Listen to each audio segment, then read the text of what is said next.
Merci aux coordinatrices et aux coordinateurs pour les coordinatrices sur l'unité logique. Vous avez raison, et le fait que vous preniez la parole de manière revendicative montre que le CNSM est bien vivant, que la petite bête a bien quatre pattes et a même une tête. Donc merci de l'apporter, de l'alimenter. On essaiera en tout cas chacun à notre place de faire en sorte que ce soit entendu par les pouvoirs publics, les collectivités locales d'une part, mais d'abord et surtout l'État et les ARS. J'appelle tout de suite alors je ne devais pas être là, Marianne l'a dit, parce que voilà, j'ai eu affaire, moi aussi, je suis devenu subitement, je suis passé subitement de position de professionnel à la position de, comment on dit, usager, mais tout en restant évidemment citoyen. Et donc je suis là néanmoins. J'appelle donc la première table ronde et je remercie les participants de venir sur la table dans l'ordre. Dans l'ordre. Nicolas Nkes. Non. Ah non, pardon. Franck Belliquet, Franck Belliquet. Donc merci d'être là, merci de nous faire l'honneur d'être là. Et surtout, en tant que psychiatre hospitalier, de vous intéresser à la question des CNSM, c'est-à-dire de ce qui se passe finalement en dehors de l'hôpital. C'est une vraie conversion, et donc je suis heureux que vous soyez là. Martine Vonner, qui arrive, députée du Bas-Rhin, rapporteuse de la mission relative à l'organisation de la santé mentale, et là encore, une psychiatre qui va nous expliquer comment à la suite des multiples auditions, elle s'est saisie de cette question de la psychiatrie dans la ville, et donc pas simplement la psychiatrie, ça veut dire pas simplement la psychiatrie, mais évidemment la santé mentale. Marie-Jeanne Richard, présidente de l'UNAFAM, parce que rien ne peut se faire sans les représentants des proches et des patients. Jérémy Crépel, qui est pas déjà parti quand même, qui est là, donc qui s'est présenté, je ne reviens pas. Vincent Demassier, président du GEM, Stibonner de Lille, et évidemment notre usager indispensable, et voilà. Donc, première table ronde, la question que je vous pose, que nous nous posons, est finalement, quel est pour vous le rôle des CNSM dans l'avenir de la santé mentale? Alors l'avenir de la santé mentale, on l'espère tous brillant, joyeux, amélioré, déstigmatisé. Marianne a dit un écosystème favorable à la santé mentale. Comment vous imaginez cette santé mentale et surtout, qu'est-ce que pour vous le CNSM va apporter là-dedans? Pourquoi est-ce qu'il y aurait besoin d'un CNSM alors qu'il y a le secteur de la psychiatrie, il y a tout ce qu'on a dit et tout ce que Marianne et Jean-Luc ont dit de manière à la fois convergente et en contrepoint. Pourquoi le CNSM finalement? On commence par vous, Franck Belliquet.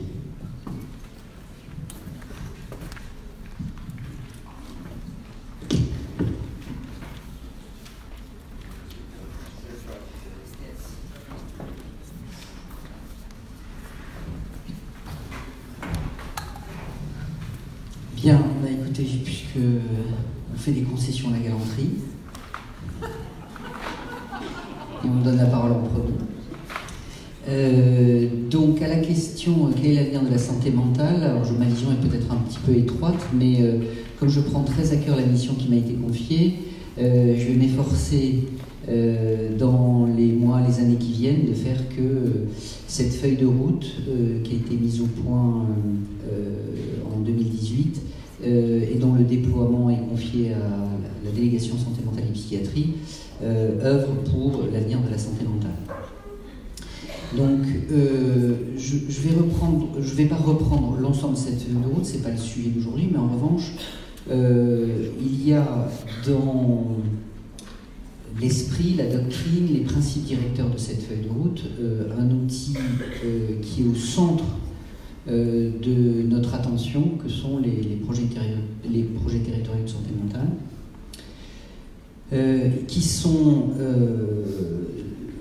qui est un outil à la main des acteurs et qui est conçu comme l'outil d'intégration de l'ensemble des ressources à l'échelle d'un territoire. Le territoire qui a été le plus souvent retenu, c'est le département. Donc, outil d'intégration de l'ensemble des ressources pour la construction de parcours. Et ça, c'est un autre élément important de la doctrine qui est contenue dans cette feuille de route, c'est que la prise en charge ne se conçoit plus seulement comme une prise en charge sanitaire, mais au travers de la construction de ces parcours, on vise un objectif qui est de mieux couvrir l'ensemble des besoins de la personne tout au long de son parcours, de sa trajectoire. Alors ça, c'est pas simple, parce que c'est appelé de ses voeux depuis très longtemps, dire qu'il faut faire coopérer les acteurs de prévention, de soins, d'accompagnement médico-social et social. Et en réalité, c'est très difficile, et le constat qu'on a pu faire depuis très longtemps, c'est que cette coopération, elle ne va pas de soi. Et on espère que cette dynamique coopérative, elle est beaucoup plus simple à organiser à l'échelle d'un territoire, et surtout avec une mobilisation collective sur des besoins qui ont été élaborés par qui ont été énoncés par cette même communauté.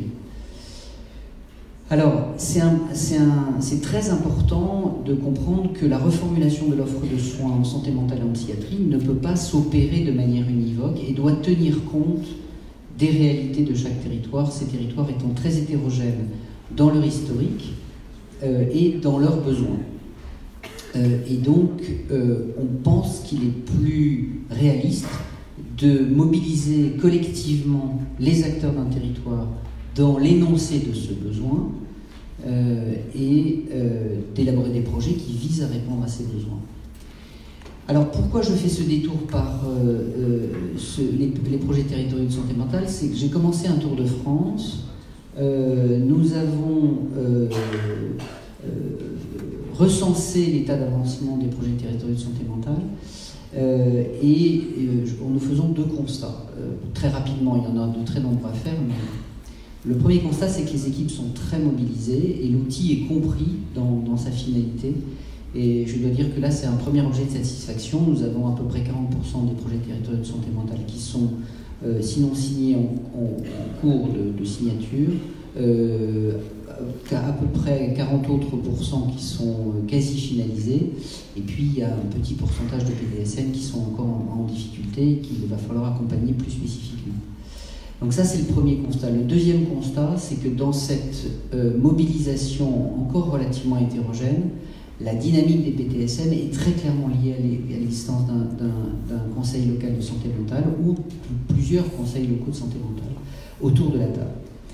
Et donc j'en reviens je fais ce détour pour répondre à la question qui était finalement quel rôle des conseils locaux de santé mentale, qu'est-ce que l'on peut repérer comme caractéristique, comme effet par lequel le conseil local de santé mentale contribue à cette dynamique d'élaboration des projets territoriaux de santé mentale. Alors, je vais énoncer des évidences, et Madame Offray l'a dit, tout ça c'est très évident, mais ça va mieux en le disant. Le premier effet clair, c'est évidemment dans la contribution des conseils locaux de santé mentale, dans l'énoncé du besoin et dans l'énoncé des arguments qui justifient ce besoin. On peut demander à des collectifs de professionnels d'élaborer des projets. Il est possible que ces projets soient suspendus en l'air et sans lien étroit avec le besoin tel qu'il est énoncé par une communauté. Et je pense que le rôle du conseil local de santé mentale, c'est de dénoncer un besoin dans une réalité de territoire. Ça, c'est très important. Ça va permettre d'ailleurs, l'implication des conseils locaux de santé mentale, d'inscrire les projets dans une réalité de territoire, et c'est évidemment compris dans la doctrine de reformulation de cette offre de soins en santé mentale. Ça a un effet également dans le degré de mobilisation des acteurs. Quand il y a un conseil local, quand il y a un ou plusieurs conseils locaux de santé mentale qui sont autour de la table, évidemment, il y a un effet, je dirais, automatique de mobilisation des différents acteurs. Quand les élus sont là, on se mobilise plus. Il y a un autre effet qui me paraît important, en tout cas c'est les témoignages que j'ai recueillis dans les premières étapes de mon Tour de France, c'est la prise de parole des utilisateurs du système ou de leurs représentants.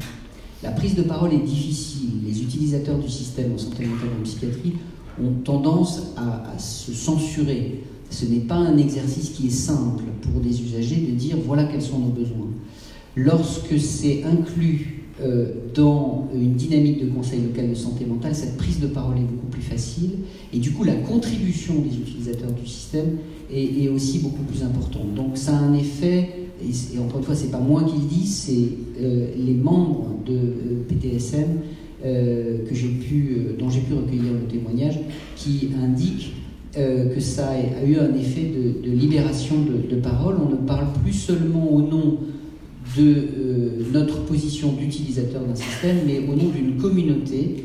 Et Madame Offray a eu raison de dire que la ville, c'est aussi le lieu où s'exerce cette démocratie sanitaire et où une prise de parole est beaucoup plus facile.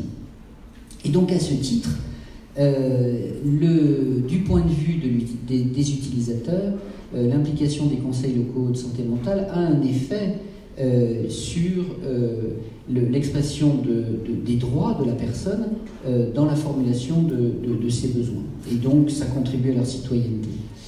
Et puis, enfin, je pense que le dernier ingrédient, c'est que la présence des conseils locaux de santé mentale autour de la table, ça oblige. Ça oblige réciproquement. Et ça encore, ça a été signalé. Dans cette dynamique de coopération, si on veut que les choses se traduisent dans la réalité, il faut qu'on soit dans un engagement réciproque.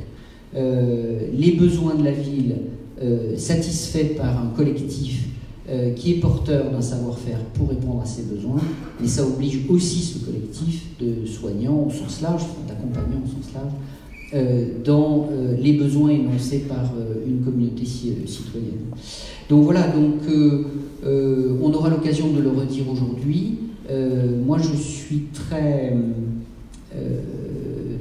enthousiaste quand je vois, en tout cas très optimiste, enfin il n'y en a pas beaucoup des facteurs qui rendent optimiste, mais celui-là me paraît une évolution qui va considérablement nous aider dans la reformulation de cette offre de soins, c'est la dynamique de déploiement des conseils locaux de santé mentale.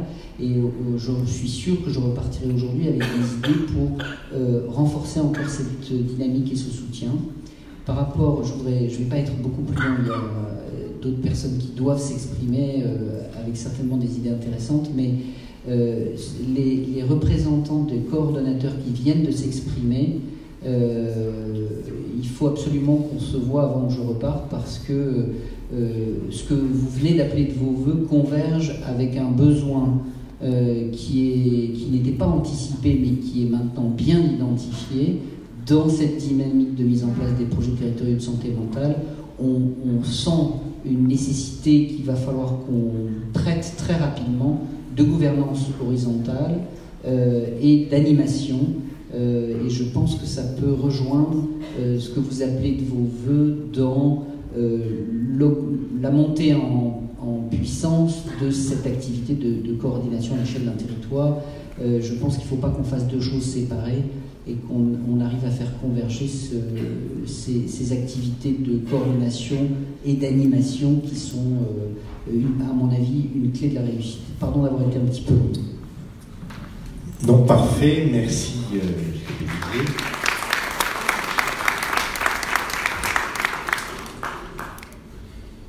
On va tout de suite passer la parole on va tout de suite vous passer la parole, Madame Bonner. On posera un certain nombre de questions peut-être pour qu'il y ait du débat, parce qu'il y a des questions évidemment qui se posent. Merci. Alors bonjour à toutes et à tous. Merci pour cette invitation. Très rapidement, donc je suis parlementaire, députée.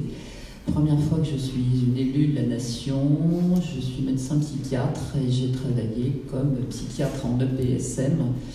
il y a très longtemps, au siècle dernier. Ensuite, comme chargée de mission en agence régionale d'hospitalisation, sur du pilotage de schémas régionaux d'organisation sanitaire. Ça parle à beaucoup d'entre vous, SROS 1, SROS 2, SROS 3. Et quand l'ARH s'est transformée en agence régionale de santé, là je me suis dit c'est peut-être plus pour moi, j'aime un certain degré de liberté. Et les trucs trop administratifs, ça me fait toujours un peu peur. Donc là je suis partie, mais alors j'ai pris un chemin qui va faire hurler certains d'entre vous, parce que j'ai pris le chemin du privé à but lucratif. Mon Dieu, quelle horreur! Alors il faudra d'ailleurs qu'on en reparle, parce que je pense qu'il y a vraiment un truc à voir avec la santé publique sur les territoires. Et donc pendant quasiment 10 ans, j'ai créé de l'offre de soins privée, France entière, à but lucratif, donc les fameuses cliniques privées. Et puis il y a un moment où dans la vie du privé, les choses peuvent tourner très court. Puis je me souviens un matin, un peu gris comme ça, je suis arrivée, puis on m'a dit bah, c'est bête, à midi tu seras plus là. Parce que là aussi je commençais un tout petit peu à les titiller en me disant mais pour faire de la qualité, on peut en faire aussi dans le privé, mais il faut des soignants. Et la rentabilité, c'est une chose, mais un certain degré de rentabilité qu'on me demandait d'atteindre, j'ai dit non, stop, donc on m'a dit au revoir. Tout ça, c'est très logique. Et une fois que j'étais sans emploi, j'avais eu la chance de croiser la route de Xavier Emmanuel, qui lui était à un moment, en 2011, a quitté le SAMU social de Paris pour ne garder que le SAMU social international. Et puis il m'appelle, il me dit je crois que tu fais rien en ce moment, ça serait peut-être bien que tu viennes voir un peu ce qui se passe au SAMU social. Et donc j'ai eu cette grand honneur que d'avoir la direction médicale du SAMU social de Paris pendant quasiment 5 ans.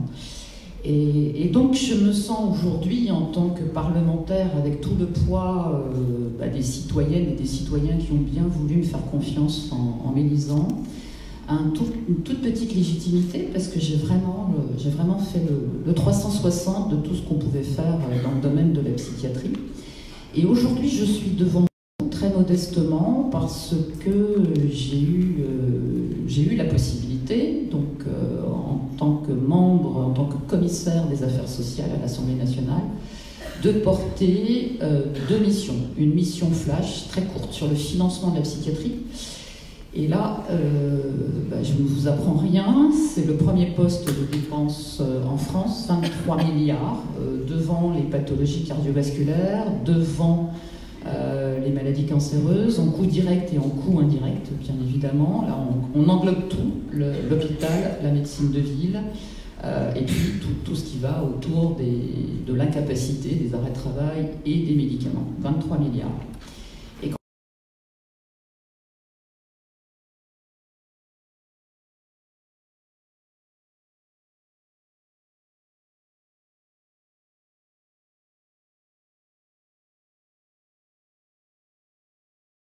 caricaturé, parce que à certains endroits c'est plus rapide. Et puis on sait très bien ici, et je remercie Jean-Luc parce qu'on a appris à se connaître. Et je dois dire que ce qui se passe dans le secteur que tu as dirigé, c'est exemplaire. Et si on pouvait démultiplier et donner cet exemple-là un peu partout en France, je pense que les patients s'en porteraient d'autant mieux, parce que la réactivité peut exister. Je vais tenter de ne pas perdre le fil. Premier poste, le sujet de l'hôpital. Le sujet de l'hôpital qui est en crise, en dehors de la situation qui a été évoquée concernant hier. Moi, ce qui m'a énormément déplu en menant toutes ces auditions et en prenant mon bâton de pèlerin, c'est de voir à quel point les patients arrivent en situation de crise, pour la plupart du temps, à l'hôpital.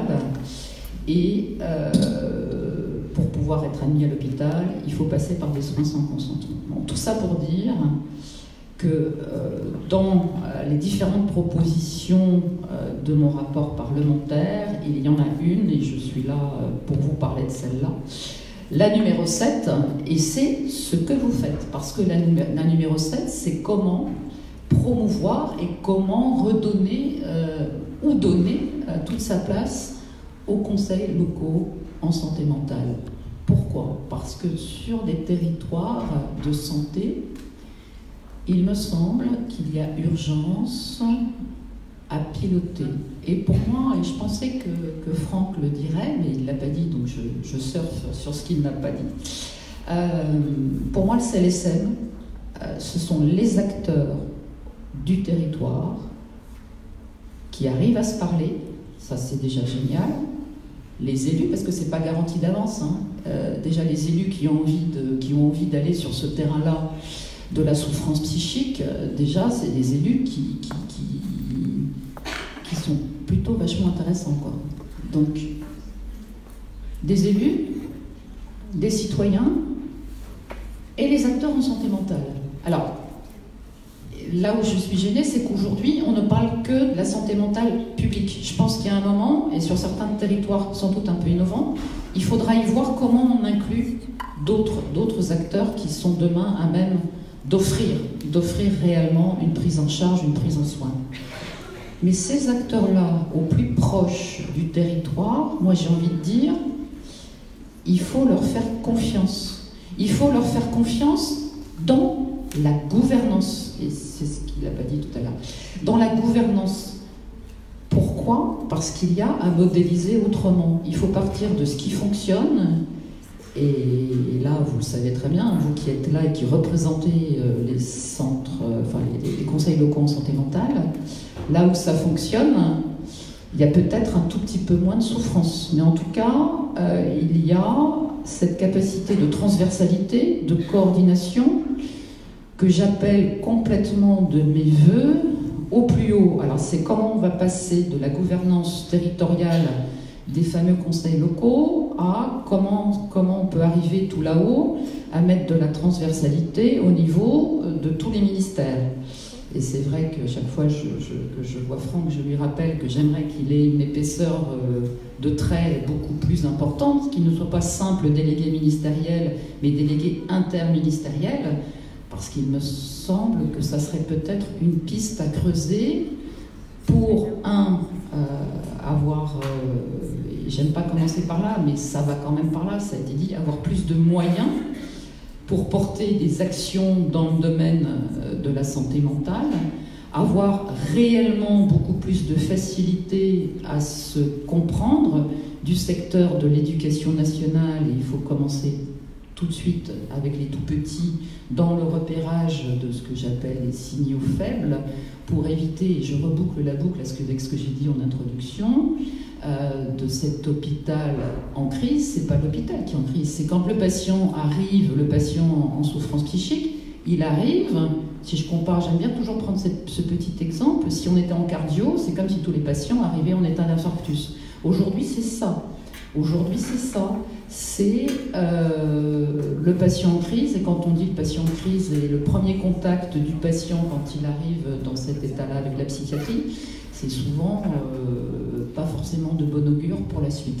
Donc si on veut travailler la question de la prévention beaucoup plus en amont, la prévention vous appartient. La prévention, elle a à voir avec les bailleurs sociaux et ce qui se passe dans le logement, à la condition que toutes les personnes aient déjà un toit. Alors on ne va pas reparler d'Housing First, mais peut-être quand même le dire, parce qu'un chez-soi d'abord est en train de s'étendre quand même un peu, enfin, sur de nombreux territoires.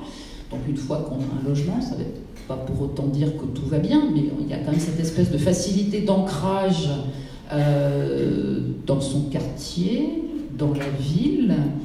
Et tout ce travail autour de l'accompagnement et vous, j'allais dire, vos préoccupations dans les CLSM autour des parcours complexes et des difficultés à vivre dans une cité, dans une ville, dans une commune, quelle que soit sa taille, c'est extrêmement important. Et c'est ce dialogue-là, cette déstigmatisation autour des acteurs qui se comprennent, parce que l'élu, enfin voilà, moi qui suis une élue de la nation, les élus de ma circonscription, moi je suis élu dans l'Est de la France, ils viennent me voir en disant, alors en plus j'ai eu l'audace de voter une résolution au Conseil de l'Europe, parce que je suis parlementaire au Conseil de l'Europe, de la suppression des soins sans consentement.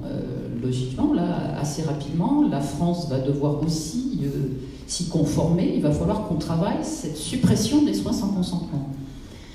Et les élus, souvent, ils sont dans un discours un peu ambigu, c'est-à-dire qu'ils nous disent oui, on n'est pas forcément pour l'enfermement, mais laissez-nous absolument cet outil, parce que sans la possibilité des soins sous contrainte, comment on peut mettre à l'abri? Mais est-ce qu'il faut mettre à l'abri la société et les biens matériels, ou est-ce qu'il faut mettre à l'abri l'individu? Et il faut rappeler en permanence, et ça c'était une de mes premières propositions, rappeler en permanence le droit des patients.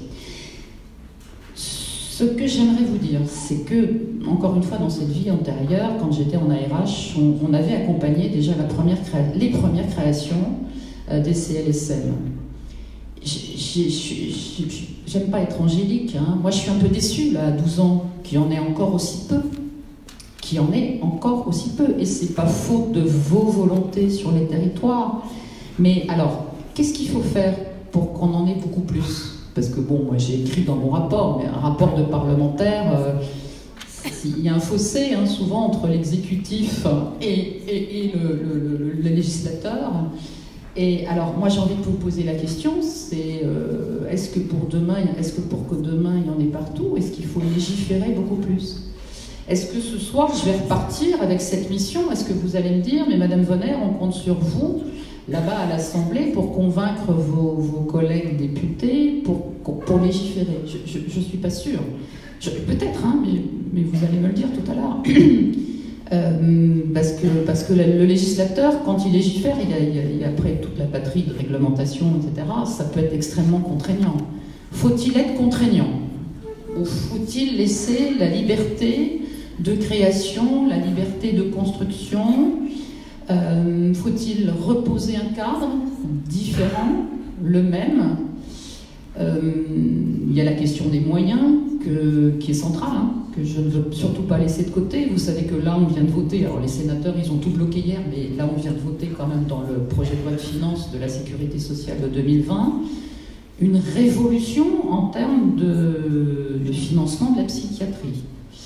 Et cette révolution fera que réellement sur les territoires, les dotations, bon, je ne vais pas rentrer dans des choses très techniques, mais on peut espérer que si on met un tout petit peu moins d'argent dans les murs de l'hôpital, il y en aura quand même beaucoup plus pour les acteurs sur les territoires. Enfin, en tout cas, c'est un peu ma vision des choses, et c'est comme ça que je pousse les choses. Mais voilà, donc avant d'aller... Non, je vais peut-être pas aller plus loin parce que je pense que cette ouverture est intéressante. Est-ce qu'il faut imaginer légiférer plus?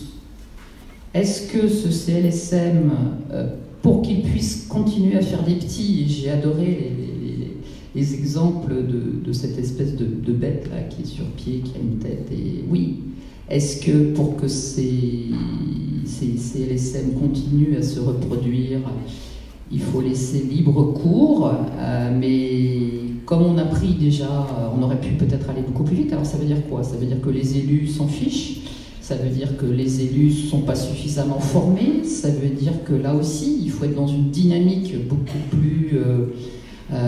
plus importante. J'ai beaucoup plus de questions à vos côtés et j'espère que dans ce dialogue et dans toute cette journée, puisque je vais rester avec vous jusqu'à la fin, je repartirai avec, en tout cas, non pas des réponses, mais des pistes, parce qu'il faut en permanence continuer à se poser des questions. Merci. Merci Madame. Là encore, beaucoup de questions s'opposaient, en particulier sur le rôle de la contrainte, le rôle de la conviction, et la contrainte quand il n'y a pas de moyens derrière, de responsabilité réglementaire derrière, ça ne peut pas marcher. Donc, de mon point de vue en tout cas, on doit bien être sur la conviction, mais à l'un et à l'autre, compte tenu de vos responsabilités, je demanderai finalement comment vous imaginez qu'on puisse passer de 230 CLSM à grosso modo 800, c'est-à-dire autant qu'il y a de secteurs de psychiatrie en France, en tout cas tant que les secteurs existent, et puisque c'est une échelle d'organisation territoriale et de responsabilité populationnelle qui a fait ses preuves. Et puis je vous demanderai aussi de réfléchir à la question, si un modèle d'organisation du secteur avec CLSM existe, comme par exemple tout près d'ici, voire ici, pourquoi est-ce que les pouvoirs publics ne sont pas en capacité de convaincre et les psychiatres chefs de secteur et les directeurs d'établissements spécialisés et la psychiatrie privée, pourquoi pas sous réserve qu'elle soit effectivement également accessible à tous, donc qu'elle ne renforce pas les inégalités, donc sous cette réserve-là, pourquoi pas, il n'y a aucune raison. Comment faire pour qu'on passe d'ici 5 ans, 10 ans, de 230 CLSM à un CLSM par secteur? C'est vraiment cette question-là que je me pose. Vous avez évoqué, M. Bellivier, le pouvoir de la démocratie en santé, de la pleine citoyenneté de tous les patients, usagers, citoyens. Et quand on dit patients, usagers, citoyens, ça veut bien dire quelque chose. On est d'abord patient et on parle en son nom, puis on est usager de la psychiatrie, on parle au nom d'un système, et puis on est citoyen et on s'implique dans la cité. Bref, comment la parole des patients, usagers, citoyens permet de passer de 230 CLSM, si on considère tous que c'est une petite bête pertinente et qui a du sens pour tous, à 800 CLSM. Juste des questions pour votre réflexion et pour alimenter le débat qui suit. Et donc tout de suite, c'est Mme Jeanne Richard, bien sûr, qui nous dira ce que l'UNAFAM, qui est partenaire des CLSM depuis, peut nous en dire et comment elle voit la place du CLSM dans l'avenir de la psychiatrie et de la santé mentale. Merci. Donc moi je suis donc Marie-Jeanne Richard, comme on l'a dit. Je suis présidente d'une association, l'Union nationale de familles et amis de personnes malades et ou handicapées psychiques. Et j'ai eu évidemment une longue carrière de maman qui accompagne des enfants jeunes, puis plus âgés, voilà. Et donc j'ai eu aussi la chance d'être membre de conseils locaux de santé mentale en Isère. Et donc je vais faire un petit mélange entre ma position de présidente et puis aussi ce que mon expérience me permet d'en dire. Donc d'abord, ce que je pense, c'est que les politiques publiques pour les élus, les politiques publiques ont un impact sur la santé. Ça, c'était connu depuis très longtemps. L'avantage d'une ville qui a un conseil local de santé mentale, c'est qu'elle prend conscience que les politiques publiques ont un impact sur toutes les facettes de la santé, y compris sur la santé mentale.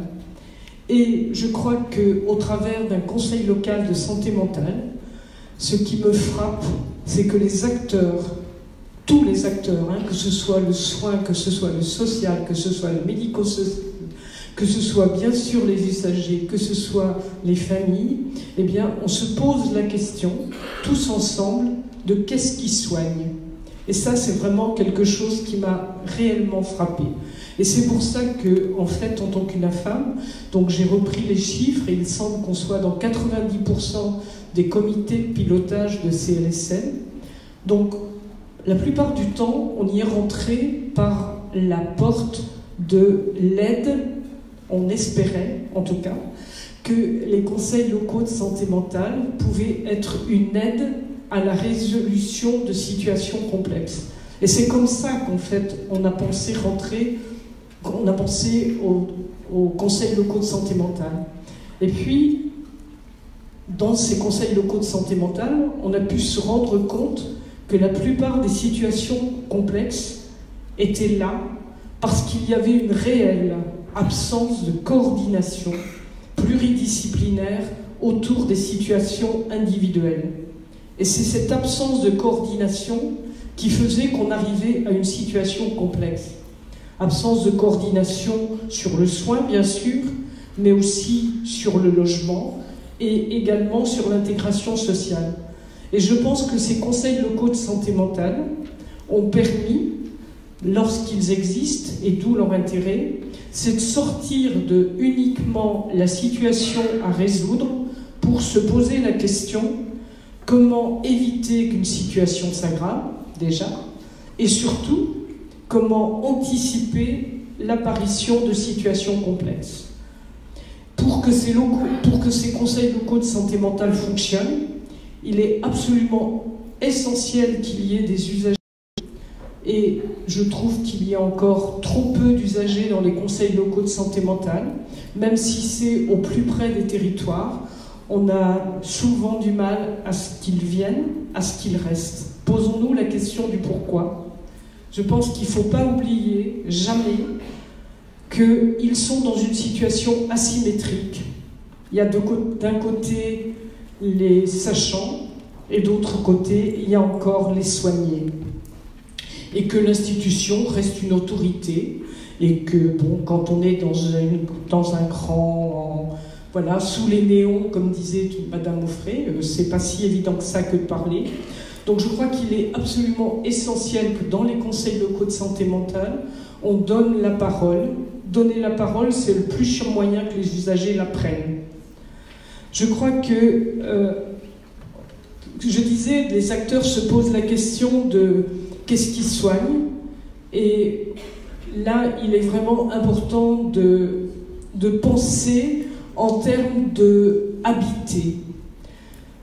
Dans les conseils locaux de santé mentale, on voit beaucoup de situations complexes viennent du fait que la personne n'a pas de lieu pour habiter et n'a pas, en plus, parfois, n'est pas accompagnée pour habiter son chez-soi. Je m'explique. Ça, c'est vraiment important. On sait qu'il y a des personnes qui sont en souffrance psychique, qui avaient un logement, qui l'ont perdu, et d'autres qui ont un logement et qui n'arrivent pas à se maintenir dans ce logement.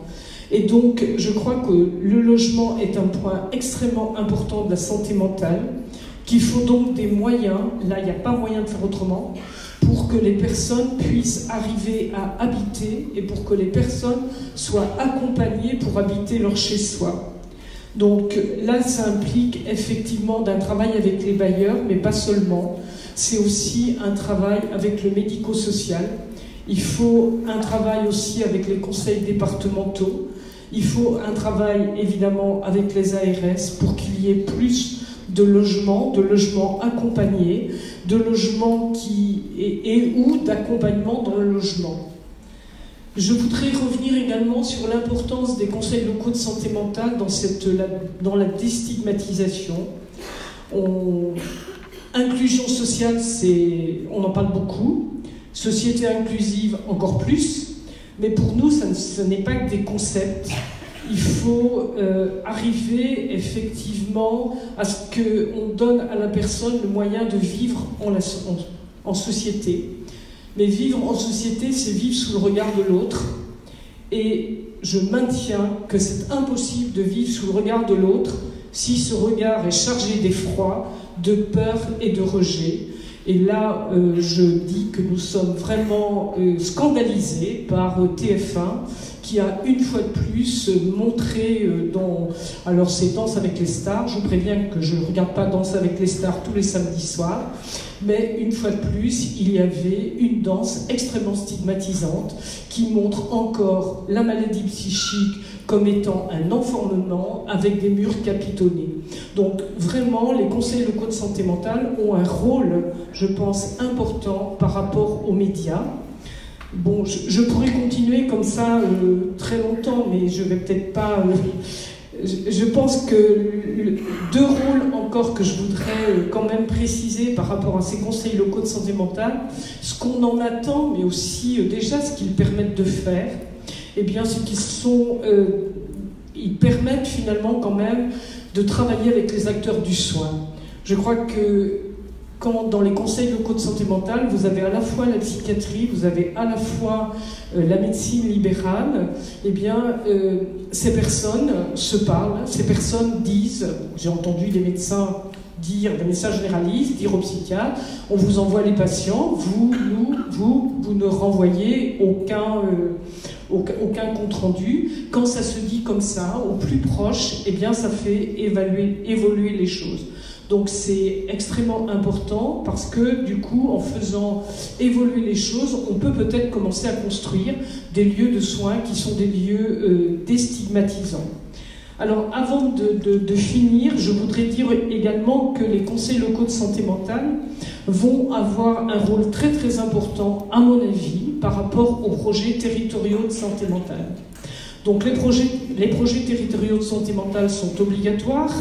Ils sont sur un territoire qui est effectivement beaucoup plus large que le conseil local de santé mentale. Mais je crois que dans les conseils locaux de santé mentale, les personnes, les coordinateurs, et là je suis vraiment enchantée de les avoir écoutés ce matin, ils ont appris comment on faisait travailler des acteurs ensemble. Ça, c'est vraiment quelque chose, et je crois que ces 12 ans de conseils locaux de santé mentale, c'est aussi 12 ans d'apprentissage de comment des acteurs peuvent travailler ensemble pour favoriser la santé mentale sur un territoire. Et je pense qu'ils doivent absolument être présents dans le portage, évidemment, des projets territoriaux de santé mentale, parce que derrière, ce seront eux qui vont devoir, effectivement, au plus près, faire appliquer ces feuilles de route. Et là, je vais reprendre ma casquette militante. Dans quelques temps, il va y avoir les élections municipales. N'oublions jamais que les conseils locaux de santé mentale restent facultatifs, restent liés aux élus. Et donc, nous avons un rôle, tous ensemble, à ne pas se tromper lorsque nous allons devoir voter. Et je pense que peut-être, puisqu'on est dans cette période-là, aussi qu'il faut que l'on prenne notre bâton pèlerin pour que dans les programmes qui vont sortir, eh bien, la santé mentale ait toute sa place et voir qu'est-ce qu'ils penseront des conseils locaux de santé mentale. Parce que ce sera vraiment l'important pour la suite. Merci.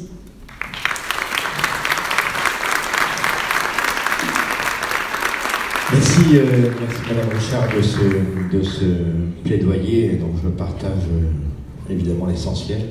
Et merci surtout de la participation très claire, très sans ambiguïté de l'UNAFAM partout sur le territoire au Conseil locaux en santé mentale. C'était pas forcément évident lorsqu'on, dans le trépied qu'on a formalisé avec Jean-Luc, élu psychiatre usagé, la place des familles, la place des proches a pu être considéré comme un peu ambigu. En tout cas, clairement vous y êtes et c'est indispensable que vous y soyez. Merci. Juste un mot, hein, j'en profite pour faire de la publicité, ça va exactement dans le sens de ce que vous dites. Pour les élections, avec le centre collaborateur, on a élaboré cette plaquette La santé mentale vous concerne, destinée aux élus locaux. Donc vous avez tous des candidats autour de vous, voire à côté de vous. N'hésitez pas à leur glisser dans la poche. Merci. Merci, je vais la prendre, la plaquette alors. Justement, oui, voilà, vous faites très bien le lien. Je voudrais réparer un oubli tout de suite de tout à l'heure, parce que dans les personnes à remercier, je voudrais remercier les Atmaléco qui, justement, on parle de réseau, qui nous accompagnent à chaque fois qu'on met en place des événements sur la santé mentale à Lille et qui nous ont servi le café et les viennoiseries ce matin et qui nous accompagnent toute la journée. Merci beaucoup.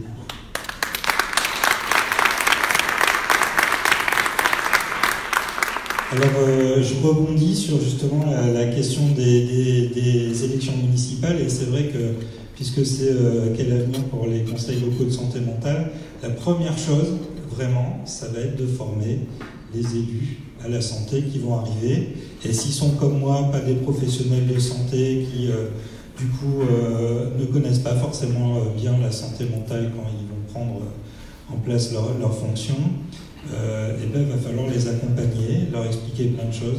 Moi, je me souviens que je suis arrivé avec une question en tête, c'est mais comment on fait pour pas attendre que les gens fassent des dépressions graves, des tentatives de suicide, des addictions et des décompensations psychotiques pour les prendre en charge. C'est la question de la crise, un peu que vous évoquiez, hein, et que c'est effectivement grâce au CLSM et à tous les acteurs que j'ai pu rencontrer, aussi la Fédération de recherche en santé mentale, que j'ai eu des réponses. Et il y en a une d'ailleurs de réponse qui est là accrochée, c'est parce qu'on a dans notre CLSM, on a un groupe de travail sur la dépression postnatale et que ce groupe de travail, il s'était penché à la fois sur le dépistage et d'essayer d'entraîner les professionnels de premier recours dans le dépistage avec un arbre décisionnel qui avait été écrit par le docteur de Dorme, et puis sur la prévention, puisque c'est les images stéréotypes de genre qui provoquent aussi des dépressions postnatales à cause de la pression que la société met sur la maternité. Et donc c'est grâce à un conseil local de santé mentale qu'on a pu avoir comme ça une action qui a mis en œuvre à la fois la psychiatrie et la culture, et une photographe, Delphine Chenu, qui a pris en photo des mamans et des papas aussi, 6 semaines après l'arrivée de l'enfant, pour justement déconstruire les images liées à la maternité. C'est forcément un truc magnifique, et si vous ne vivez pas la même chose, c'est que vous n'êtes pas normal. Voilà. Je vois aussi dans la salle des acteurs que j'ai rencontrés comme l'Étoile Bipolaire sur... là, je salue messieurs qui m'ont appris énormément de choses sur ce qu'on pouvait faire, la santé par les pairs et dans l'éducation thérapeutique du patient, quand justement on associe les usagers, et ça aussi, donc c'est localement qu'on peut le faire. Donc former les élus, ça va être très important, et il y a une histoire d'échelle, parce que vous en avez parlé, comment on fait pour qu'il y ait plus de CLS, et je vous ai entendu dire il faudrait qu'il y ait un CLS par secteur. Alors, je ne suis pas sûr que c'est le secteur qui soit forcément toujours l'échelle adaptée pour un CLSM. C'est une vraie question, hein, parce que justement pour les PTSM, avec Monique Bonin qui est dans la salle, qui est adjointe à Dunkerque, on s'est battu pour notamment avoir des PSM, parce que nous, le département était trop grand pour faire un PTSM à l'échelle du département, et sur l'importance d'avoir justement des contrats, des projets de territoire qui correspondent aussi au territoire des collectivités territoriales. Si on veut que les élus locaux soient engagés justement dans la santé mentale, eh ben, il faut, et c'est ce que disait Marianne aussi, hein, tout à l'heure, je crois, sur le fait qu'il fallait que les élus y soient embarqués, et qu'on ne se réduise pas à des réunions de techniciens, et que les élus puissent être invités aussi aux réunions de travail. Et donc ça, c'est vraiment quelque chose qui est très important si on veut développer les CLSM, et si on veut que les élus s'emparent des questions de santé mentale, il faut que les contrats locaux de santé, les conseils locaux de santé mentale soient à une échelle qui soit adaptée. Alors le problème, c'est que les échelles adaptées, ça dépend des territoires. Parce que je vois Monique à Dunkerque, je crois que l'échelle, c'est l'intercommunalité. Il y a Madame Chaban dans la salle, voilà. C'est une association de plusieurs petites communes qui ont développé... Alors, elle n'est pas contente parce que je dis petite commune. C'est-à-dire par rapport à Lille, où il y a 230 000 habitants, mais c'est un CLSM de plusieurs communes, et dont d'ailleurs la commune associée d'Elem, donc qui est sur le territoire de Lille. Et puis à Lille, nous, par contre, on ne voudrait pas que ça passe à l'intercommunalité, parce que la MEL, ça nous paraîtrait un territoire trop grand pour le CLSM, mais c'est là qu'on a dit qu'il faudrait un PTSM. Donc vous voyez, ces histoires d'emboîtement de territoire qui sont très importants et qui doivent permettre aussi aux petites communes qui n'ont pas les moyens de développer un service santé, de pouvoir travailler sur la santé avec d'autres, c'est quelque chose vraiment d'important si on veut développer les conseils locaux de santé mentale. Et donc là, il faut de la souplesse.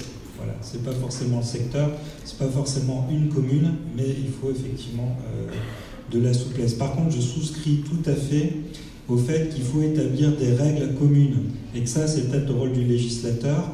Et donc, comme les coordinatrices et coordinateurs en ont parlé tout à l'heure sur la création de leur métier, et moi, sans Marina Lazari, j'aurais été complètement perdu sur le sujet. Et d'ailleurs, le CLSM s'est développé au moment à Lille où on a pu vraiment prendre de l'envol quand on a justement eu son recrutement. Et je sais que dans d'autres communes du réseau des villes santé, par exemple Amiens, qui est en train d'essayer de mettre en place un CLSM, c'est quand même compliqué. C'est compliqué parce que les élus du réseau nous font remonter que les règles ne sont pas les mêmes partout. Donc à chaque fois, il faut négocier le financement. Il faut négocier pour que le financement il soit pérenne. À un moment, on a été inquiet parce qu'on nous a dit qu'il y a la volonté de développer les CLSM dans toutes les zones politiques de la ville. Mais du coup, les CLSM qui sont déjà développés, on va peut-être baisser le financement parce que c'est déjà développé. Ah bah oui, mais nous, on n'a pas les moyens de prendre le relais, donc comment on fait? Heureusement, ça a été pérennisé. Et donc la question d'établir des règles communes partout, quelles que soient les régions, sur l'ensemble du territoire national, ça c'est vraiment au niveau de l'État et du législateur. Alors, je ne vais pas prendre trop longtemps, il y a l'histoire des compétences du coup des villes en santé, parce qu'on n'a pas la compétence santé, les villes. Et c'est aussi pour ça que vous avez des élus, des maires qui décident de s'investir sur la santé, et puis vous avez des maires qui décident que, vu les moyens des villes, c'est pas sa priorité puisque c'est pas une compétence. Donc il y a quelque chose peut-être aussi à travailler là-dessus, sur les compétences santé des villes ou des intercos selon le degré, le nombre d'habitants, etc. Mais il faut travailler là-dessus, et dans le réseau des villes santé, on développe l'idée aussi que la ville puisse être on parle des grands opérateurs territoriaux, un grand opérateur territorial de santé, c'est-à-dire qu'elles servent à coordonner finalement les actions et les financements qui sont sur son territoire. Voilà, et donc aussi, un dernier point que je voulais développer, c'est le fait que l'avenir des conseils locaux de santé mentale, c'est de se mêler de la santé tout court. Voilà. Et ça, à un moment, et donc c'est pour ça qu'on pense qu'il faut que dans chaque contrat local de santé, il y ait un volet santé mentale, parce que finalement, quand on essaie de travailler sur la santé des habitants, d'abord, nous, nos habitants, ils nous disent, mais nous, ce qu'on veut, c'est des actions pour diminuer notre stress, parce qu'on sent bien que quand on est moins stressé, on consomme moins de médicaments, on a moins mal au dos, on mange mieux, etc. Et puis que quand nous, on se penche sur les questions, que ce soit de lutte contre le cancer, de lutte contre l'alcoolisme, le tabagisme, sur l'alimentation, la santé mentale, ça a un impact énorme sur la capacité des personnes à prendre en charge leur santé. Si on ne va pas bien dans sa tête, on ne mange pas bien, et on ne se dépiste pas parce que ce n'est pas la priorité, etc. Donc ça, c'est très important. Et puis, il y a aussi la question de l'accès à la santé des personnes qui souffrent de troubles psychiatriques et dont on sait que l'espérance de vie est très diminuée à cause de ces troubles psychiatriques et du coup de la prise en charge globale de la santé. Et ça, je crois aussi que c'est aussi au niveau territorial qu'on peut y travailler, d'avoir une vision globale, notamment parce que ce que j'ai bien observé dans les CLSM, je trouve que vous avez raison, c'est que ça permet de confronter les cultures. On met en réseau finalement les professionnels de santé, les professionnels de santé mentale, les professionnels médico-sociaux, les usagers, et tout ça, c'est là qu'on a des lieux pour discuter et pour confronter nos cultures. J'ai un exemple simple sur le logement, justement, la situation des cas complexes. On avait le milieu médical qui disait « mais on n'a pas besoin de demander aux patients pour mettre son cas, en parler à nos collègues », et puis les professionnels sociaux qui disaient « non, c'est nous, on ne peut pas faire comme ça, il faut absolument qu'on ait l'adhésion de la personne pour entamer une action avec elle ». Et donc ça rejoint d'ailleurs ce que vous dites sur les soins sans consentement. Donc du coup, il y a eu un travail de fait et on a trouvé des solutions qui ont permis de travailler ensemble. Et ça, c'est vraiment aussi la culture professionnelle qui permet de travailler et qui permettent d'enrichir les actions. Voilà, je crois que j'ai fait à peu près le tour de ce que je pouvais vous dire, mais vous avez parlé du privé, pardon. Et alors, aussi sur les collectivités locales, nous, on travaille sans distinction avec les hôpitaux publics et les hôpitaux privés, avec les libéraux et avec les salariés. Et donc là aussi, peut-être que c'est au sein des CLSM qu'on peut remettre un peu de lien entre tout ça. Donc dans les travaux d'avenir, effectivement, je souscris.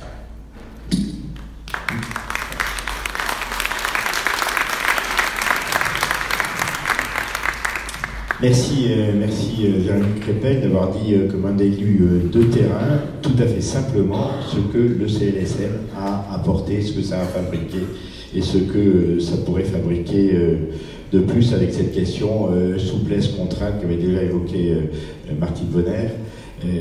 Comment on fait pour que ça réellement ça marche, et ça ne peut pas marcher sur la contrainte, et en même temps il faut des règles communes. Donc là il y a une tension qu'il appartient à chacun, à tous les niveaux de résoudre. Vous avez évoqué aussi cette question centrale de la compétence partagée en santé pour les collectivités territoriales, qui est revendiquée par un certain nombre d'élus locaux, comme pour la sécurité qui est une responsabilité régalienne de l'État, non contestée. La sécurité, ça ne peut pas advenir si les collectivités locales ne s'y engagent pas.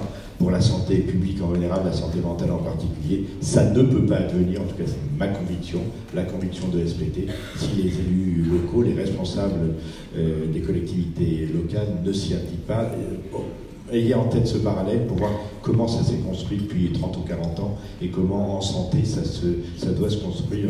Voilà. Reste à donner la parole à l'essentiel, à l'objet de toutes nos intentions, à celui pour lequel nous essayons de travailler, avec celui sans lequel le travail que nous essayons de faire n'a pas de sens. On a évoqué la question de la citoyenneté, de l'empowerment. L'empowerment, c'est pas simplement donner la parole, c'est faire en sorte que le pouvoir soit partagé. Et partager le pouvoir, ça veut dire qu'on le prend à quelqu'un. Comment le CLSM contribue à ce que les usagers de la psychiatrie soient pleinement citoyens et donc prennent le pouvoir pour faire changer les choses. C'est vraiment, moi je suis convaincu que le CLSM ça sert à ça, d'autres l'ont dit, mais de votre point de vue, Vincent, comment vous voyez ça, comment vous vivez ça? Merci de me donner le pouvoir, on le prend en entier. Donc je veux dire, pour prendre le pouvoir, déjà on ne met pas le CLSM sur un secteur psychiatrique, parce que dans ce cas-là, c'est redonner le pouvoir à la médecine et aux médecins, et la santé mentale n'appartiendrait qu'à la psychiatrie, et on est déjà mal barré dans ce cas-là, même si c'est des acteurs qui peuvent être là et qui ont leur place. Nous, ce qu'on demande tous, c'est des citoyens. Voilà, et retrouver le pas de citoyenneté, qu'on respecte nos droits, qu'on nous fasse sortir donc des hôpitaux, parce que si on est des êtres vivants et qu'on n'est pas des monstres, on peut aller aussi dehors, on n'est pas un mouton à 5 pattes, on est quelqu'un on est des gens bien. J'ai entendu des problèmes dessous, j'ai envie de vous dire, mais économiquement, à un moment, il faut faire les calculs. Il y a des tas de choses qui économiquement sont rentables. L'hospitalisation, la peau des fesses, les traitements médicaux, voilà, avec l'espérance de vie, parce que l'espérance de vie, c'est quand même 30% de l'espérance de vie qu'on a en moins, sont dues simplement aux médicaments et aux neuroleptiques, pour les troubles sévères. Donc à un moment, voilà, en plus ça coûte cher, donc le calcul là-dedans il est vite fait, il faut diminuer un peu les traitements. Et c'est pas en nous enfermant qu'on doit diminuer les traitements, parce que dans ce cas-là, il faut bien nous contentionner, nous bloquer, nous faire souffrir, donc il n'y a que les médicaments qui marchent. Mais l'axe central pour que nous on aille mieux et que nous on soit heureux, c'est quand même qu'on ait notre place pleine et entière de citoyens, qu'on soit chez nous. Voilà. Chez nous avec du match ici, parce que on en avait parlé, mais chez nous avec tous nos droits. C'est-à-dire pas chez nous en tant que malade, mais chez nous en tant que citoyen, voilà, qui ont peut-être des troubles psychiques, qui le savent, qui ne le savent pas. Pourquoi le CLSM, j'aime bien pourtant, j'ai crié dessus au début, j'ai vu des horreurs. J'entends dire ici qu'il faudrait peut-être le forcer à obliger les gens à faire. J'ai envie de dire non, et en même temps, je me dis peut-être pourquoi pas, j'en sais rien. C'est peut-être motivant. J'en avais tellement vu des CLSM qui sont montés pour des mauvaises raisons, pour du tout sécuritaire. Ça permettait aux élus d'envoyer plus vite en psychiatrie les gens parce que ça résout plein de choses. Et ce tout sécuritaire que j'ai vu comme une horreur en disant ça y est, on va encore se faire enfermer plus, on va encore se faire contentionner encore plus, on va encore perdre plus nos libertés et nos droits. C'est transformé petit à petit, et là c'est vrai souvent par rapport à des coordinateurs ou des coordinatrices, parce que moi je n'ai pas un mot féminine, mais il y a aussi des coordinateurs, où du coup ce tout sécuritaire s'est transformé en autre chose. Voilà. Et là on a pris tellement notre place. L'avenir de la santé mentale, c'est dans la cité, voilà, il n'y a pas d'autre terme. Pourquoi? Parce que moi je vois déjà les résultats. J'ai été, alors je suis président d'un GEM, dans le Nord, sur le territoire de Rania Chaman qui est là au bout, voilà, qui a une existence depuis très très longtemps, parce que c'était, j'avais presque envie de dire, c'était, je crois, avant ma naissance que ça existait. Alors pas sous le nom de CLSM, mais ça s'est construit comme ça. Mais je suis aussi président du réseau français sur l'entente de voix, et il y a le CLSM de Lunéville, donc dans l'Est, qui nous a accueillis, et on a ouvert notre lieu comme à chaque fois à tout le monde, et il y a simplement une dame qui est rentrée, voilà, pour écouter. Elle avait ça à faire sans doute ce jour-là, et tant mieux. Elle a écouté, elle a simplement vu des gens qui parlaient de leur parcours. Et elle est repartie chez elle, et elle a été seule chez un de ses voisins. Un voisin qu'elle ne supportait pas. Parce que c'était un fou, et c'est comme ça qu'elle nous l'a raconté. Parce que c'était un fou, et elle a été le chercher, et elle a dit, j'ai trouvé un truc génial, je comprends mieux ce que tu vis. Et je sais que tu souffres maintenant, mais viens écouter ce qu'ils disent. C'est-à-dire que là où avant ils étaient en guerre, et elle explique, elle a porté plainte, je ne sais pas combien de fois, elle a appelé la police pour un rien. Ben là, ils ont été à deux. Ben, si c'est ça un CLSM, déjà c'est super. Parce que si c'est un raconte de la population pour que le regard change, ben, c'est tout gagné. Parce que cette dame, ben, je suis sûr qu'elle est beaucoup mieux chez elle maintenant, parce qu'elle a plus peur de son voisin, elle voit les choses différemment, que cette personne qui est en souffrance et qui l'a encore, hein, je ne vais pas dire que son parcours est gagné pour autant, mais est déjà beaucoup moins en souffrance, j'ai pu aller chez elle, et du coup automatiquement bah, sa santé à elle va aussi évoluer, va aussi aller dans le bon sens. Sur l'association intercommunale où il y a le GEM, parce qu'on est vice-président de cette association, nous on a déjà vu des gens entrer chez nous dans notre GEM parce qu'ils nous ont connus, parce qu'ils nous ont croisés dans différentes instances, dans des ateliers mieux-être, voilà, et les gens poussent la porte en disant bah non mais je suis pas bien, je viens vous parler. Ils viennent pas adhérer à notre GEM, voilà, ils rentrent peut-être pas même dans les critères d'un GEM, mais ils poussent la porte parce qu'ils ont identifié que c'est un lieu où on peut parler, où il n'y a pas de tabou, où on ne sera pas stigmatisé. Parce que la stigmatisation, c'est ça le gros problème. C'est que souvent on se fait un film sur la santé mentale, d'ailleurs, on a tout le monde, tu vas pas bien, bah va voir un psy, ça va pas, je suis pas fou moi. Alors si on dit d'aller pousser la porte d'un psychiatre, c'est même pas la peine. Voilà, ce qui fait qu'on va attendre, hein. On va attendre pour les soigner. Et du coup, on va les soigner quoi? On va les soigner des gens qui sont déjà complètement bousillés. Et comme en plus on va leur mettre tout de suite une étiquette, ça va les bousiller plus, et après on a des chroniques. C'est comme ça qu'on devient des chroniques, hein. Et qu'on coûte la peau des fesses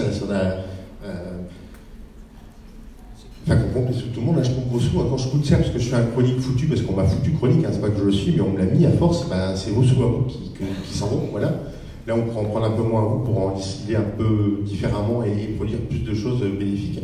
Mais tu dis que bah, voilà, il y a des gens qui poussent les portes. On a eu un jeune, je ne sais pas s'il avait 15, 16, 17 ans, il est venu parce qu'il avait entendu voilà, un usager parler dans une réunion publique. Et il avait repéré qu'il était dans un GEM et il avait vu que cette personne-là avait eu aussi des addictions. Il est venu dans le GEM, non pas pour adhérer, de toute façon il est mineur, on n'a pas le droit, mais simplement parce qu'il voulait parler de son problème à lui. Il n'ose pas en parler. Il n'ose pas en parler à l'école, il n'ose pas en parler à son médecin, même pas à son médecin généraliste. Il n'ose pas en parler à ses parents parce que bon voilà. Mais il a trouvé le seul endroit, c'est là. Si un CLSM peut permettre la production de paroles, qu'on change le regard, vous verrez qu'il y a des tas de choses qui vont changer. Que du tout sécuritaire, on va aller au tout explication, au tout explicataire, c'est même pas un mot qui existe d'ailleurs. Mais ça, c'est la vraie stigmatisation, parce que les soignants vont arrêter de stigmatiser eux-mêmes, les élus vont arrêter de voir des choses stigmatisantes partout et dire c'est fou. Les gens les citoyens vont aussi arrêter de dire que c'est des fous dangereux. Voilà, on n'est pas plus dangereux que le reste de la population, au contraire, on est même peut-être moins dangereux. Si c'était qu'on en prend plus sur la tronche et sur la gueule, je m'excuse de le dire, mais c'est le cas.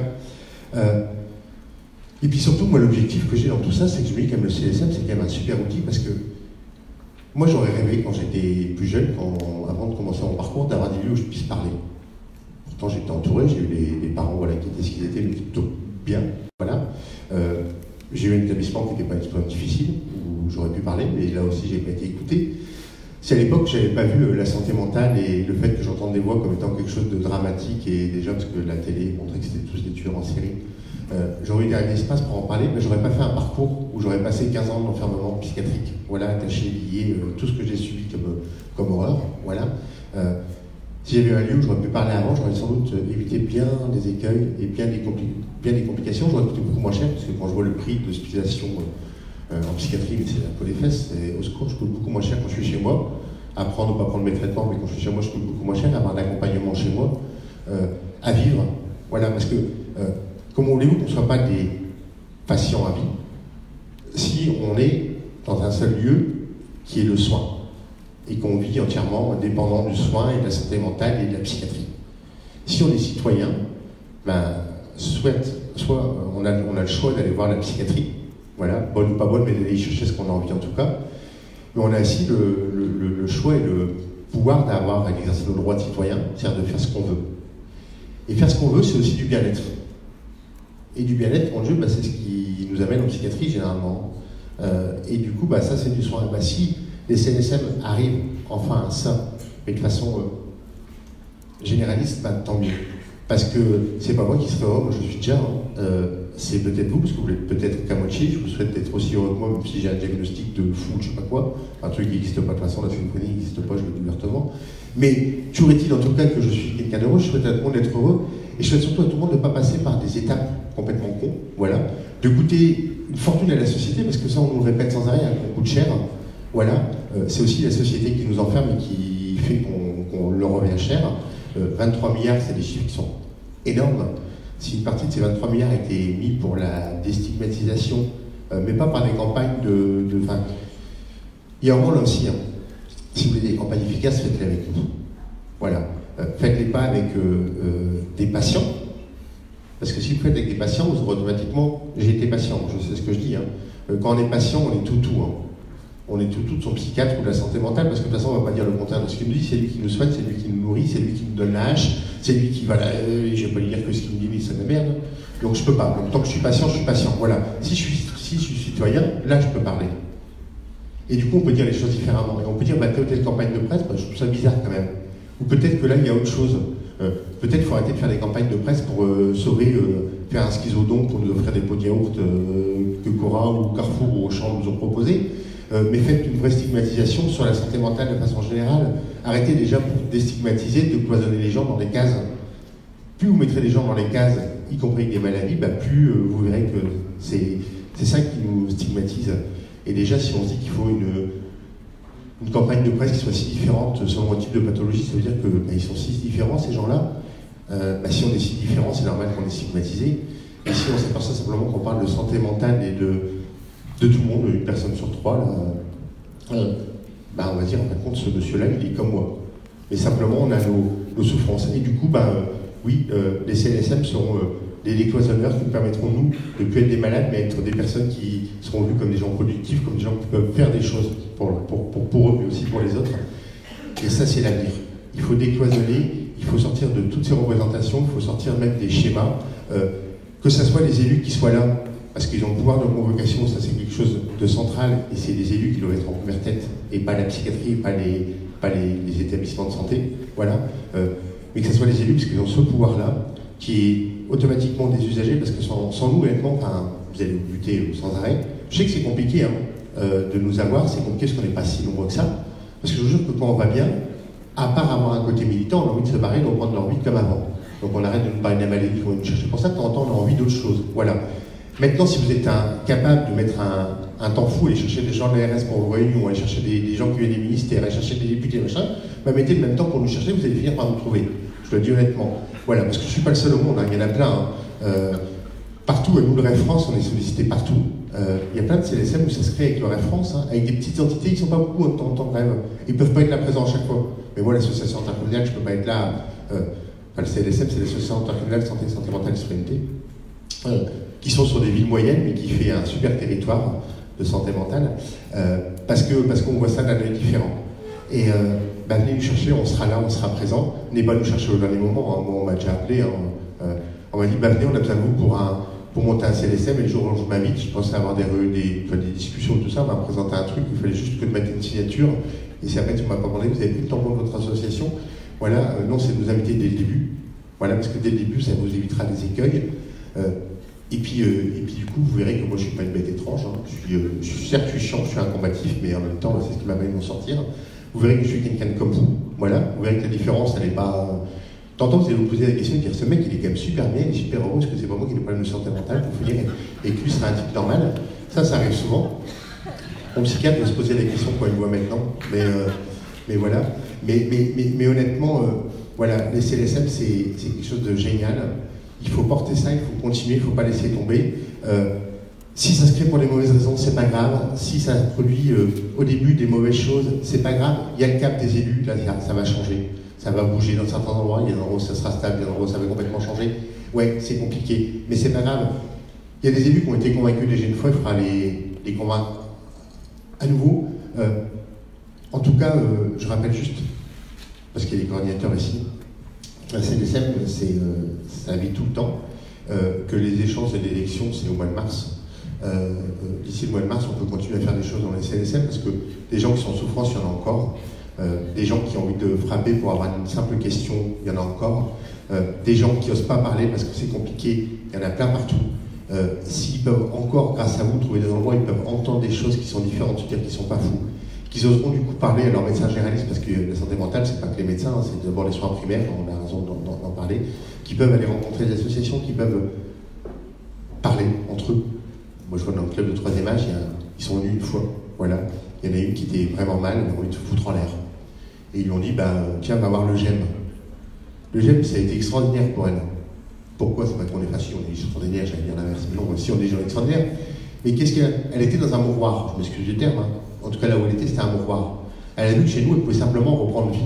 C'est pas parce que nous, on est des fous, qu'elle c'est une vieille qui dégarange après les autres, qu'elle n'est plus rien. Mais du coup, elle s'est dit, tiens, c'est vrai, moi je peux aller quand même aller voir le théâtre. Tiens, je peux aller voir une exposition, je peux reprendre ma vie de citoyenne, et pas d'éditer vieille foutue, mis dans un truc horrible. Et bien du coup, elle est revenue. Non pas dans son EHPAD pour aller se coucher et pour manger, mais elle est revenue en disant et moi j'ai vu un truc là-bas, si on faisait la même chose pour nous, pourquoi on ne ferait pas des trucs, pourquoi on ne les changerait pas avec le GEM pour faire d'autres choses, et pourquoi on n'irait pas tous sortir, voilà. Et là, ils ont fait peur à un petit vieux, parce que les soignants ont côté, oh mon Dieu, tous sortir, mais qu'est-ce qui va se passer? C'est pas grave, ils savent prendre en charge. Hein. Moi et moi, ils ont eu 70 ans, 80 ans de vie avant vous, ils ont su avant vous plein de choses, et du coup, ils ont montré, puis c'est un truc qui vit. Il n'y a pas plus de moyens dans cet EHPAD, mais en tout cas, ça vit. Il y a des sourires, il y a des tas de choses. Et c'est ça la santé mentale. La santé mentale des vieux, des gens comme moi qui sont foutus, qui sont étiquetés, des jeunes qui sont à venir, de vous. Voilà, parce que tous passer par des coups durs. L'avenir d'un CNSM, c'est ça. C'est une usine à produire des gens heureux et à déstigmatiser. Parce que ça, c'est quand même le nœud de la guerre. Voilà.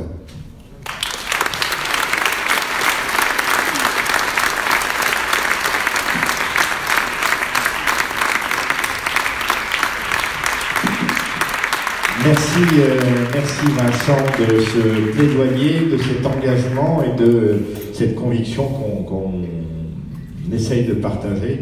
En tout cas, manifestement, si le CLSM produit un peu plus de bonheur dans nos villes, il n'y a aucune raison de s'en priver, au contraire. On a fini l'exposé, alors évidemment c'est un peu long et on est évidemment en retard. Je voudrais qu'on prenne quelques questions, essayer d'avoir vraiment des questions aux gens que vous avez en face de vous, y compris aux représentants des pouvoirs publics. Quelques questions courtes de manière à prendre un quart d'heure de débat. Moi, ce que j'ai entendu, c'est que tout le monde est d'accord sur le rôle majeur du CLSM, sur la citoyenneté, pour les usagers, pour la déstigmatisation, pour les citoyens qui sont rassurés, informés, donc qui eux aussi vont mieux, pour la construction des PTSM et leur mise en œuvre, pour l'ensemble de la société. Donc vraiment, c'est un outil de bonheur pour tout le monde. Mais, il faut la volonté des élus, donc les former, comment on fait, les sensibiliser, on essaye d'y contribuer depuis 15 ou 20 ans. Il faut des coordinateurs dont ce soit un vrai métier. C'est exactement le même combat que celui qui a commencé il y a 20 ans, au moment de la mise en place des ateliers santé-ville. Que sont les coordinateurs d'ateliers santé-ville? Aujourd'hui, la question c'est que sont les coordinatrices de CLS ou de CLSM. Et puis il faut des moyens, et je rappelle quand même que les nouvelles communautés professionnelles territoriales de santé qui vont réunir essentiellement des professionnels libéraux sur des territoires pour qu'ils travaillent mieux ensemble, donc c'est aussi de la coordination d'acteurs. Donc les CPTS peuvent obtenir jusqu'à 450 000 € de financement public par an. Donc on voit mal pourquoi on n'arriverait pas à financer un demi-poste de coordinatrice de CLSM pour chaque collectivité qui en ferait la demande. Vous avez la parole et puis nos intervenants essaieront d'y apporter des réponses.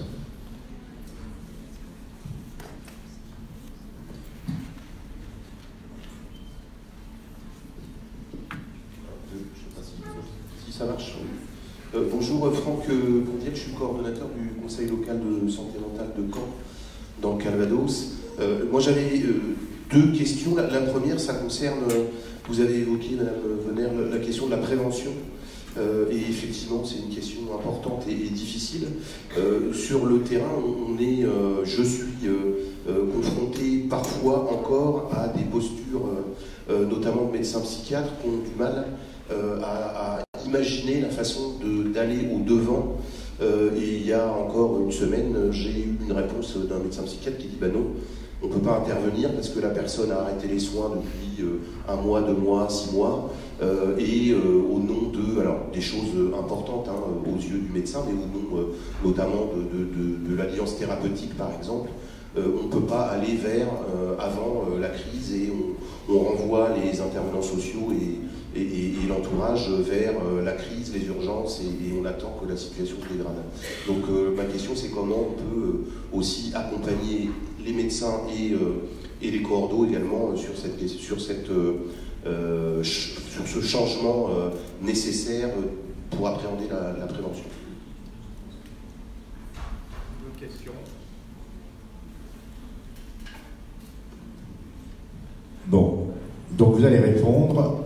Et puis peut-être répondre aux interrogations qui sont nées des propos des uns et des autres. Voilà. Merci. Merci pour cette question. Alors, quand vous positionnez et vous rapportez les paroles de confrères telles que vous venez de le dire, j'allais dire, là, c'est pour moi très clairement la psychiatrie du Moyen-Âge. Malheureusement, c'est pour beaucoup d'entre vous le quotidien encore. Parce que de dire à partir du moment où le patient ne demande rien, mais j'ai envie de vous dire c'est la définition peut-être même de la souffrance psychique, quand on est tellement mal, on n'est même plus capable de demander quoi que ce soit, et on va repositionner tout ce que l'aller vers, et qui est votre quotidien, l'aller vers celui qui est en difficulté et qui ne demande vraiment pas. Donc oui, la prévention est fondamentale, donc là on peut repasser, il faut reparler de formation.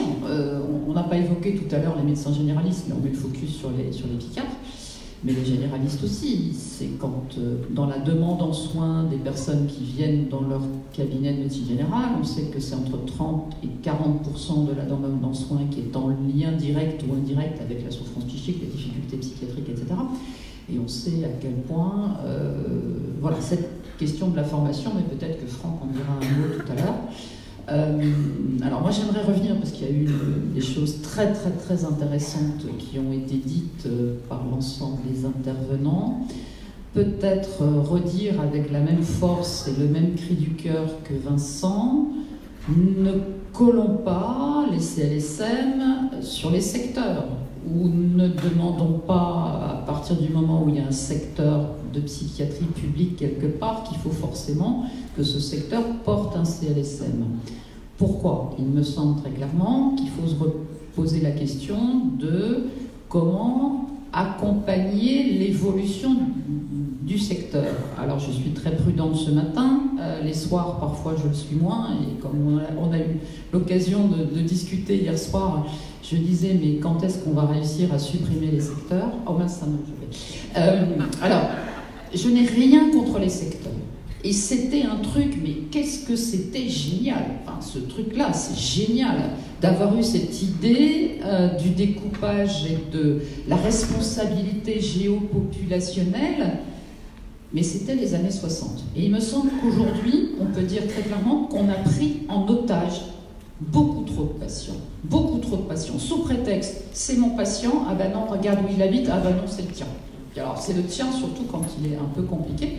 Voilà. Donc il me semble qu'il faut arrêter ça parce que l'évolution des 15 dernières années, tout simplement en matière d'autorisation et en matière d'offreurs en santé sur le territoire, fait qu'il y a beaucoup plus d'acteurs que le simple secteur.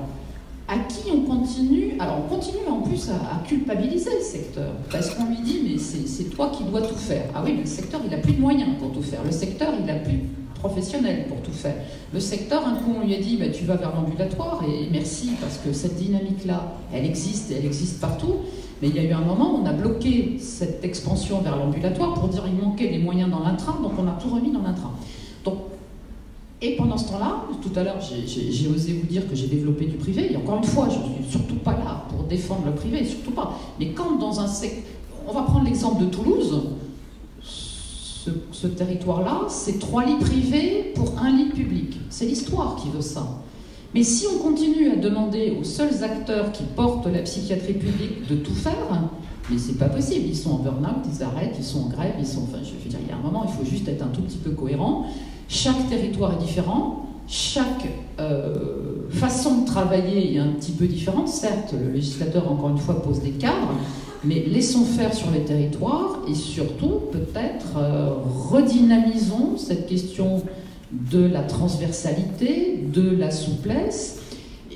Et peut-être, franchement, je vais en finir là, quelque chose qui est très important. Faut-il continuer à considérer que le patient en souffrance psychique, la personne en souffrance psychique, elle doit avoir une organisation en soins totalement différente? Si vous êtes diabétique, si vous avez un problème respiratoire, si vous avez un problème cardiovasculaire, tous les champs de la médecine, bah, ils s'organisent voilà, avec Ma Santé 2022, avec les hôpitaux de proximité, les CPTS, les maisons de santé, etc. Pourquoi faut-il que la personne en difficulté psychiatrique ou en souffrance psychique soit prise en charge selon une organisation différente?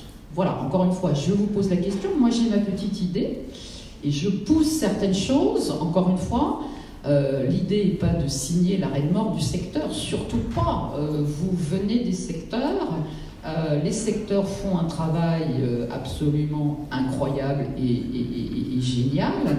Mais il me semble qu'ensemble, dans les 10-15 prochaines années, il va falloir réfléchir cette évolution du secteur pour mettre à la fois de la souplesse. Et oui, il va falloir qu'on travaille ensemble, coordonnateurs. Alors je ne vous repère pas, mais merci d'avoir pris, vraiment d'être monté tout à l'heure, d'avoir... j'ai bien senti à la fois un cri du cœur, mais extrêmement élaboré et extrêmement constructif. Et si on peut construire ensemble pour la définition des métiers, oui, allons-y et merci. Très rapidement sur la question qui était posée, donc j'ai pas de commentaire à faire sur un médecin qui conditionne son intervention à la demande du patient, ou en tout cas qui refuse d'intervenir au motif que le patient n'a pas de demande.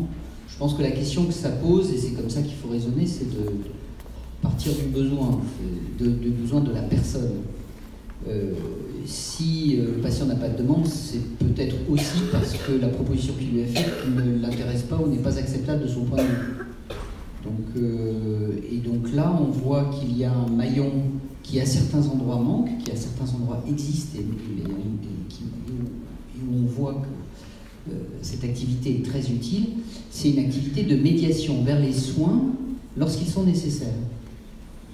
Donc là, il y a un étage à construire, enfin qui n'existe pas partout, qui est une offre beaucoup plus acceptable pour la personne qui est en difficulté que celle d'aller voir un psychiatre qui est initialement n'est peut-être pas une proposition acceptable, et qui fait une pédagogie réciproque entre l'intervenant et la personne qui est en difficulté, pédagogie réciproque en direction des soins lorsqu'ils sont nécessaires, et ce que j'appelle cette activité de médiation vers les soins, de réassurance par rapport à une démarche qui aboutirait à une demande de soins d'une équipe de psychiatrie si elle est nécessaire, et de pédagogie dans l'autre sens où la personne en difficulté s'exprime sur ses attentes.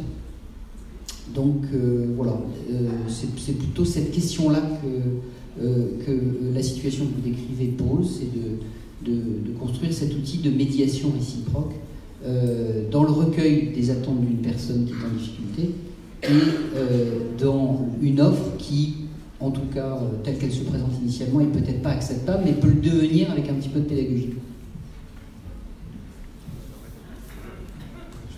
Juste pour répondre à l'urgence. C'est toujours compliqué les situations d'urgence parce qu'on veut une réponse suite à ça.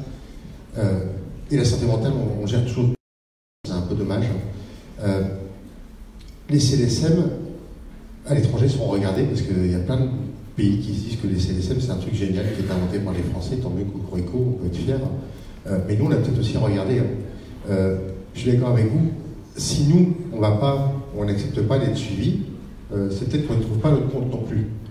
Et je prends des exemples, il y a à Berlin, ils essayent d'en monter un là à Marseille, mais il y en a un peu partout dans le monde. Il y a des lieux de répit, où les gens ne sont pas des lieux de soins, proprement dit, parce que ce n'est pas psychiatrisé.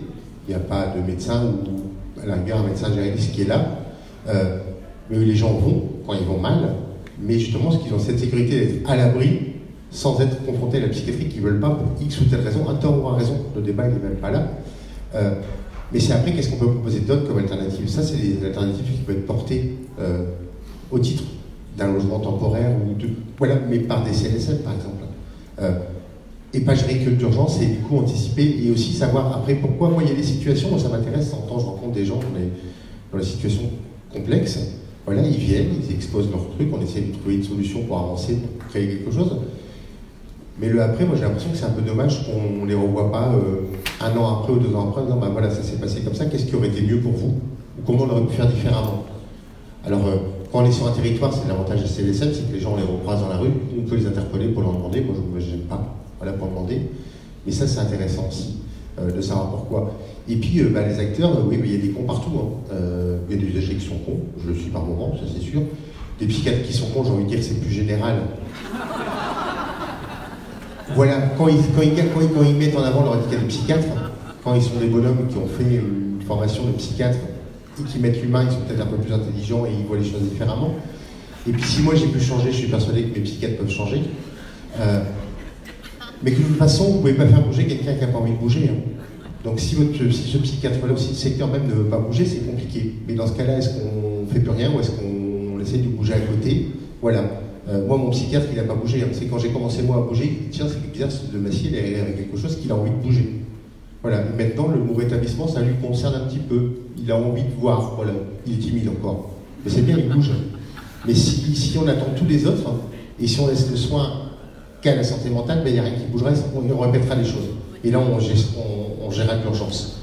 Et c'est vrai que le sécuritaire, dans ce cas-là, c'est utile, parce qu'il faut nous enfermer, on est dangereux, on est potentiellement fouteurs de merde, on emmerde le voisinage, on fout le feu, enfin, on le fait rarement nous, mais pareil qu'avec chez nous, on est les pires de la ville. Voilà. Mais voilà, il faut demander pourquoi, et c'est vrai que cette notion de pourquoi on ne veut pas aller en psychiatrie, mais il faut peut-être proposer autre chose. Et il y a des alternatives, ça se crée. Et c'est ça qui est porteur. Et c'est possible que dans un seul cas, c'est si on n'est pas vu comme des malades ou comme des fous, mais si on est vu avant tout comme des citoyens, parce que je répète, c'est important, mais qu'on est vu comme des citoyens, certes avec des difficultés. Mais voilà, moi quand j'étais, dans mon parcours, j'ai été vu pour un fou. Je reste 5 minutes juste avec ça. J'étais parmi ceux qui ne voulaient pas la psychiatrie, j'étais dans le déni des maladies, ça faisait un symptôme de plus et tout. Quand j'ai repris ma place de personne existante, de citoyen proprement dit, puis de personne qui vit avec ses difficultés, j'ai jamais pris autant conscience de toutes mes difficultés. Et j'ai été chercher tout ce qu'il me fallait pour arriver à aller vers mon rêve. Y compris dans la cité, y compris dans la santé mentale. J'ai été revoir mon psychiatre pour lui demander des trucs, il me les prendre pour un fou ce jour-là. Mais voilà, mais c'est ça aussi le regard, quand on ne nous met pas en position de malade, mais un mec de difficulté, et qu'on parle des difficultés et pas de la maladie. Parce que très souvent, on va sur les situations en parlant de la maladie auprès des personnes. Non, on parle de leur situation, on parle de eux, avec de la maladie ou pas, peu importe. Mais c'est ça aussi la différence. C'est qu'on ne met pas la maladie au centre ou la santé mentale au centre, mais qu'on met l'être et l'individu en premier. Voilà.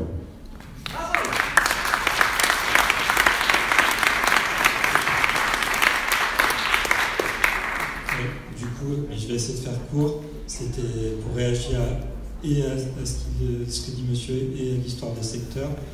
On a besoin d'un quadrillage territorial fort pour s'assurer que tout le monde trouve une offre de soins en santé mentale. Et ça, le secteur, c'est utile. Par contre, il ne faut pas qu'on reste prisonnier des secteurs. Par exemple, un usager, son territoire de vie, ce n'est pas forcément son lieu d'habitation. Par exemple, sur l'organisation, effectivement, de la santé dans le territoire, c'est pas forcément calqué sur le secteur. À Lille, il y a 3 secteurs différents, par exemple, donc c'est parfois compliqué. Donc effectivement, et pour mettre de l'huile dans les rouages, c'est vrai que là, la question des moyens, elle est aussi essentielle, parce que si on a des réactions comme ça, ou des secteurs qui ne veulent pas prendre en charge les habitants, c'est aussi parce qu'il y a un sentiment de manque de moyens cruel, et donc si je mets mes moyens en prévention, je les ai plus ailleurs, et je crois que sur les CLSM et des actions innovantes comme les points écoute santé dont on va parler tout à l'heure sont vraiment aussi un moyen d'embarquer les professionnels de premier recours vers l'accompagnement, vers le soin. Merci, on va s'arrêter là, on est très en retard, je suis navré pour la suite, mais c'est comme ça. 2 points. 1, sur la prévention, bien souvent les CLSM mettent en place une cellule, appelez ça cellule de crise ou cellule de cas complexe, qui lorsqu'elle évolue, elle va naturellement vers la prévention, c'est-à-dire vers un lieu où la plainte indifférenciée, portée par un travailleur social ou par un gardien d'immeuble, peut être exprimée et traitée de manière collective, avec une réponse qui n'est pas forcément le soin psychiatrique. Donc le CLSM peut contribuer à apporter ce type de réponse. Sur le secteur, je suis complètement d'accord avec ce que vient de dire Jérémy. La question n'est pas rester figée, la question n'est pas les mauvaises pratiques de certains chefs de responsables de secteur, la question est la nécessité d'avoir une réponse publique obligatoire pour l'ensemble de la population. Et moi je veux bien qu'on supprime les secteurs, mais il faudra me dire ce qu'on met à la place. Moi j'aurais plutôt tendance à faire des secteurs de santé publique à responsabilité populationnelle avec l'engagement des collectivités locales plutôt que de faire sauter les secteurs. Et puis la question c'est quelle est la maille pertinente, et voilà, grosso modo, 80 000 personnes, c'est-à-dire la taille d'un secteur, ça peut être considéré pour ce genre de choses comme une maille pertinente. Dernier point, évidemment tous les acteurs devraient être présents autour de la table du CLSM, y compris les acteurs privés, sous 2 réserves. 1, ça ne crée pas des inégalités sociales et territoriales supplémentaires, et voilà, c'est pas gagné. Et 2, qu'ils s'intègrent dans les priorités des politiques publiques qui sont mises en place au niveau de ce territoire. À partir de là, il y a la place, évidemment, il y a la nécessité que tout le monde soit là. Voilà. Je m'arrête. Merci à vous 5 de cette première approche, et on attend tout de suite la deuxième table ronde en nous excusant d'avoir mangé une partie du temps. Ah pardon, j'ai oublié les entonnoirs.